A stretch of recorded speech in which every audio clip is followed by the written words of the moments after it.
নমস্কার, আপনাদের সকলকে স্বাগত শ্যামলিস কিচেন। আজ আমি আবারও চলে আসলাম আপনাদের সামনে।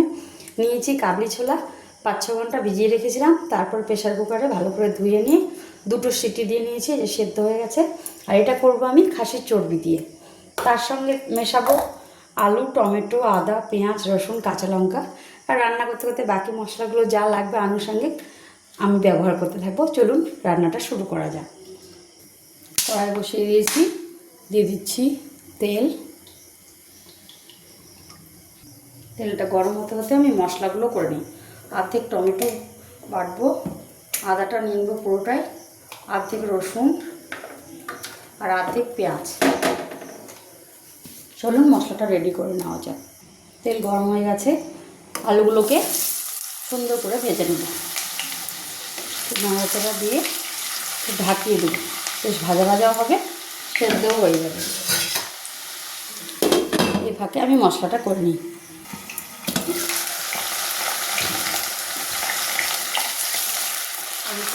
আরেকটু আমি ভাজবো।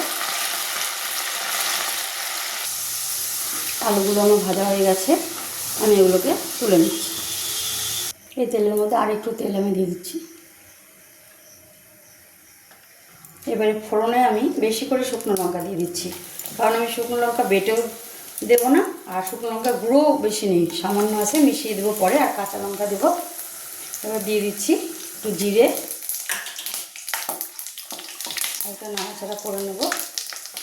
এর সঙ্গে বাদবাকি পেঁয়াজ কুচানো, রসুনটা, কাঁচা লঙ্কাটা দিয়ে দিলাম। টমেটোটা আমি একটু বাদে মেশাচ্ছি, একটু হালকা হালকা ভাজা হবে। দিয়ে দিচ্ছি টমেটোর টুকরোগুলো। অর্ধেক টমেটো আমি কেটে নিয়েছি বাকি মশলার সঙ্গে। দিয়ে দিচ্ছি পরিমাণ মতো লবণ, হলুদ গুঁড়ো। এই সময় আঁচটা একটু কমিয়ে রাখতে হবে। দিয়ে দিচ্ছি জিরে গুঁড়ো, আমি জিরে বেটে দেইনি। লঙ্কার গুঁড়ো সামান্য নেই বলতেই এইটুকু। এটা নাড়াচাড়া করে নিয়ে আমি বেটে রাখা মশলাগুলো অ্যাড করব। দিয়ে দিচ্ছি বেটে রাখা সম্পূর্ণ মশলাটা।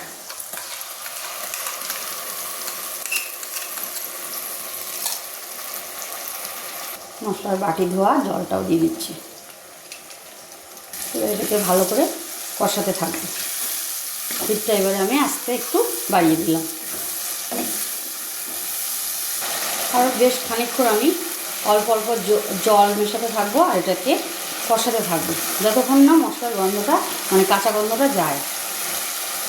এবারে আমি খাসির চর্বিটা ধুয়ে ছোটো ছোটো করে কেটে রেখেছিলাম, এটা অ্যাড করে দিলাম। এটাকে দিয়ে বেশ খানিকক্ষণ কষাতে হবে। এই সময় সামান্য একটু জল মেশাবো, আবার একটু কষিয়ে নেব।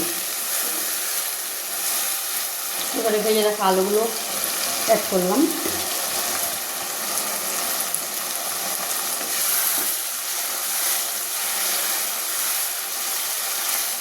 সেদ্ধ করে রাখা কালাটাকে যোগ করে দিলাম, কাবলি ছোলাটাকে। এটাকে আরেকটু আমি নাড়াচাড়া করে কষিয়ে নেব।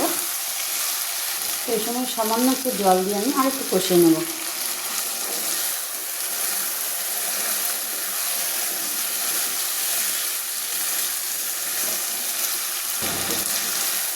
পুরো মাত্রায় কষানো হয়ে গেছে। দেখি একটু গন্ধটা, ব্যাস মশলার গন্ধ চলে গেছে। প্রয়োজন মতো জল মিশিয়ে গরম মশলা দিয়ে নামিয়ে নিতে হবে।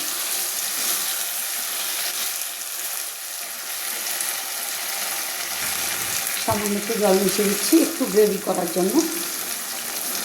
ওটা দিচ্ছে। এবার একটু গরম মশলা পাউডার ছড়িয়ে দিলাম হালকা। একটু ঠান্ডা হলে পরে রসটা আরও টেনে নেবে, এরকমই, তাই নামিয়ে ফেলবো আমি। রেডি আমার গরম গরম খাসির চর্বি দিয়ে কাবুলি ছোলা, ঘুগনি বলুন আর তরকারি বলুন, আলু মিশিয়ে নামিয়ে নিন। আর গরম গরম লুচি, পরোটা, রুটি, ভাতের সময় খাওয়া যায়। আশা করি ভিডিওটা আপনাদের ভালো লেগেছে। যদি ভালো লাগে অবশ্যই একটা লাইক, কমেন্ট, শেয়ার এবং সাবস্ক্রাইব করবেন। তাহলে দেখা হচ্ছে পরের কোনো ভিডিওতে। ততক্ষণের জন্য টাটা, সবাই ভালো থাকবেন।